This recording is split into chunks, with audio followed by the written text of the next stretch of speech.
Hi, and welcome back to Point Serve, which is a podcast that is brought to you by Cross Point Church in Beckley, West Virginia. My name is Vondi.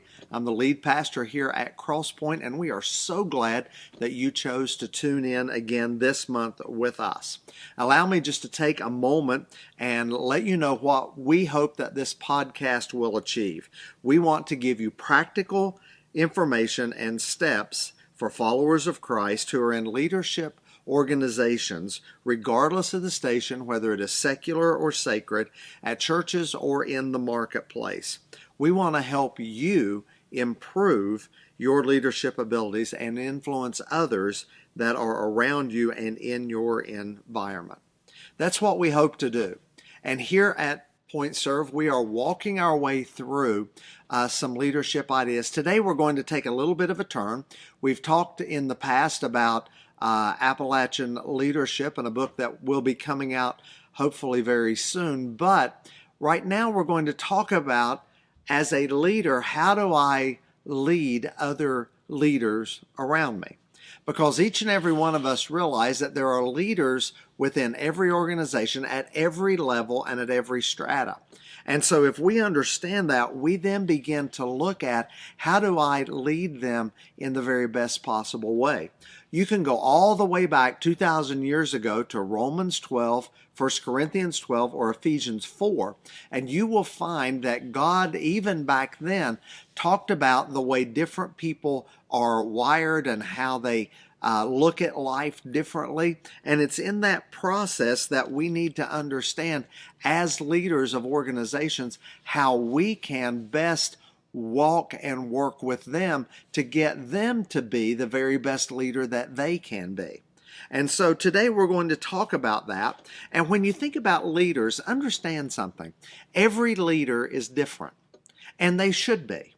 All leaders should be a little bit different, because where we're called to serve and where we are serving, whether it is in, again, the marketplace or a sacred space, no matter where we are, we will be dealing with people who look at life a little differently. And so as the primary leader where you are, or if you are leading a group of folks who are just working on the floor or whatever they may be doing to support the business that you're in, understand that they will be different. And how you lead them has to be different as well. If we try to lead everyone the same way, it's not going to work out well for us, because everybody is different. And with that, I think we've got to learn to value those differences. We've got to learn to value the differences in people and help us see what I can do in order to bring out the very best in person A, B, or C. And as a leader, I get to do that. I also know that when a person matures and when they get a little bit older, that their personality type pretty much stays the same. Even when people come to know Jesus Christ as their Savior, their personality type pretty much stays the same.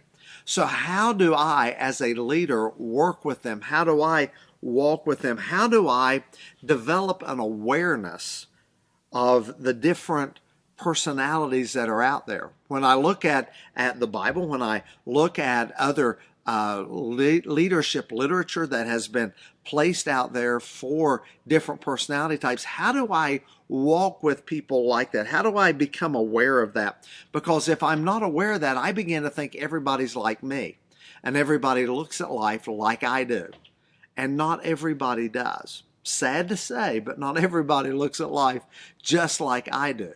And so with that, as a leader, I have to learn to do that. I have to learn where they are. I have to develop an appreciation for the personalities that they have, and begin to figure out how to walk with that, and develop how to work with those different personalities effectively.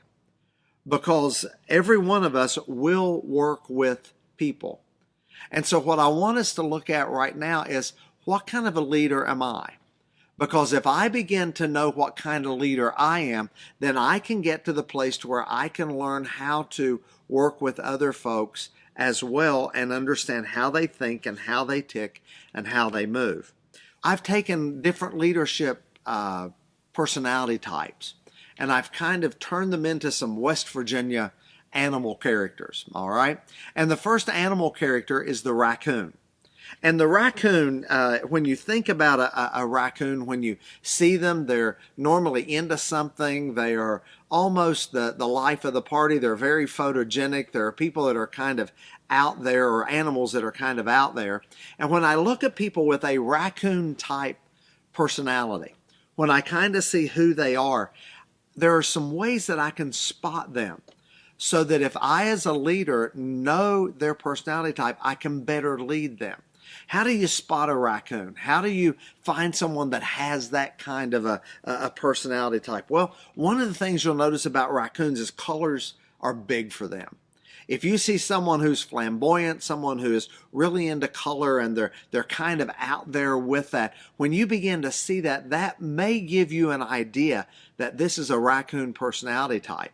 And I begin to walk with them, understanding that. Most raccoons have an outgoing and an intriguing personality.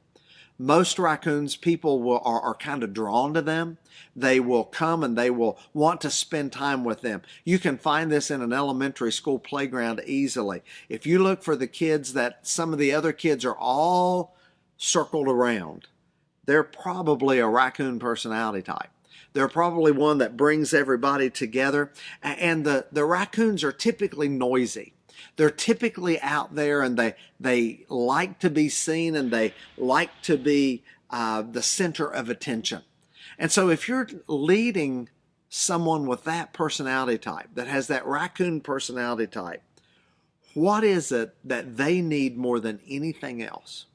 What is it that that raccoon needs more than anybody else in your organization? What they need from you is they need attention and approval. If you are leading a raccoon, you need to be someone who recognizes that they need your attention. They need to be seen by you. They need to be recognized by you. And when they need that, as a leader, when you discover that this is what they need, then you begin to move into that, and you begin to lean into that. And if you lean into that, you're able to better lead them by building a solid relationship with them based on the attention that you give them. Because they'll want to talk. They'll want to spend some time with you. They will want to have you sit around and walk with them. And as a leader, if I pay attention to that personality type, then I'm going to know better how to lead that individual. I'm going to know better how to walk with them and bring them where they need to be. You know, their motto is, look at me. Their motto is, here I am. Pay attention to me.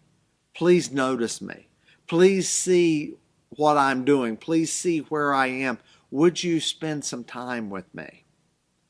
Now, here's the other thing. If you are a key leader and that's your personality type, what you will find is you will spend your time talking to those that you lead. You'll spend a lot of time hanging out with them, and you'll spend a lot of time wanting to hear their feedback and paying attention to them. So today we're going to stop with that one. And I want you to think about how you lead and who you are. If you're a raccoon, understand all the things that I said were important to the people you lead are important to you. How will you take that and pour into those people around you if you are the leader as a raccoon personality type? Or if you have that raccoon personality type that you lead. If you know that there is someone that is moving along with you and they really need your attention and your help, spend some time with them. Figure out how you can give them the attention that they need so that they will be better equipped to lead in their strengths and not lead in their weaknesses. Thank you so much for being a part of Point Serve today and for joining us. And if you found something helpful, please click the like button on YouTube. Make sure that you like us, because that really helps to get the message of Point Serve out there to more people. And if you could just recommend this and share it with your friends, that we would really appreciate. Point Serve is produced by Mike Smith. He's our online pastor here at Cross Point, and we really thank you so much for being a part of this time today. And we hope that as you lead, as you step out there to serve, that what we give you will be points to make you much better tomorrow than you were today. Thank you again for tuning in